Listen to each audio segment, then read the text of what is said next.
Well, this day before Election Day brings with it a packed day of campaigning in the final sprint to rally supporters and to get out the vote. Joining me now to talk about where things stand is Christopher Bedford, senior editor for the Federalist. Chris, welcome back. Great to have you on the show. Okay, so what do you make of this presidential race so far, and where do you think each candidate's chances stand in the election? I think the polls have largely misled a lot of people. The polls were not correct in 2016.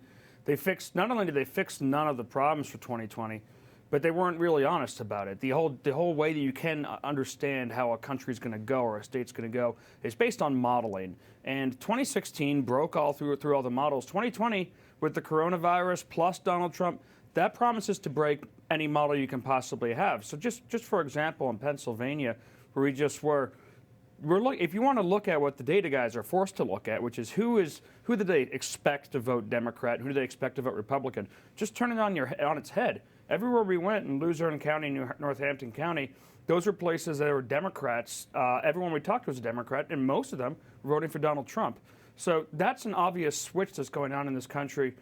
Right now, I've been saying that I am bullish that President Trump will win re-election, but I've had some very intelligent people tell me that's flat out wrong. Yeah, you never know what's going to happen, that's for sure. Chris, both President Trump and former Vice President Biden, their running mates, as you mentioned, are in Pennsylvania.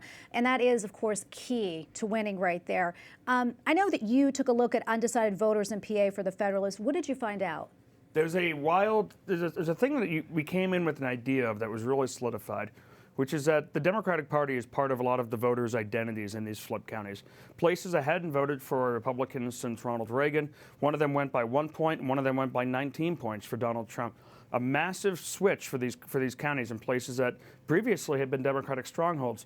Now, a lot of these people consider the Democratic Party not just blue team, red team, but the party of the working class, the party of the union, the party of the Catholic pro-life voters. And they were struggling with the idea that this was no longer the case. And what their parents had voted for, what their grandparents had voted for, what had been part of their lives and the battles they'd fought was no longer the same place. They were feeling homeless, and a lot of them told us that they were undecided, but in reality, they were leaning towards Trump and just didn't know how to wrap their minds around it. Yeah, maybe some of those, as we talked about before, the silent Trump voters, a lot of people maybe not speaking out. Mm-hmm. And it looks like from some of the polls that are coming back right now, not polls, those are not too helpful, but who's voting, that some of that silent Trump majority could possibly be a lot of the suburban women, white college-educated women who everywhere I went, I've heard, have left the party in Michigan and Wisconsin and Pennsylvania. But signs right now are pointing toward maybe they're coming back. Yeah, Chris, I want to take a look at the Senate right now. Republicans currently hold the majority, and some polling indicates that Democrats are really poised to pick up some seats. What do you think? What's your take on that? The bottom line on that is it's going to matter who wins the presidency. A lot of these races in Georgia and North Carolina and Arizona, the places you just went through, in Michigan, where John James is actually pulling ahead of President Trump in a wild show of where those shy Trump voters are. If Donald Trump wins that ticket, wins the counties a congressman are running for, wins the states that senators are running for, then they're going to win too. That's the way the coattails work. But if that blue wave comes through, and North Carolina and Georgia go blue, Pennsylvania goes blue, it's going to be a rough day for Mitch McConnell. Yeah, we only have probably about a minute left, but I want to ask you, are you surprised at all just how closely competitive this race has been? And if so, what do you attribute that to? I'm only surprised in that from January. In January, February, it looked like Donald Trump was marching to re-election. He'd fulfilled everything he wanted to, and the country was headed, according to the polling, in the right direction. Then he had coronavirus, and the entire planet seems to have handled that poorly, except for maybe Sweden and Taiwan.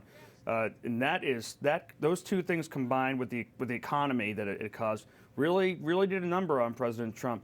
The only thing he's got going for him is that his Democratic opponent hasn't campaigned. Okay. And that'll make a big difference on Election Day. Absolutely, Chris. We're going to leave it right there. Thank you so much for your time. Christopher Bedford, senior editor for the Federalist. Thanks again. Thank you.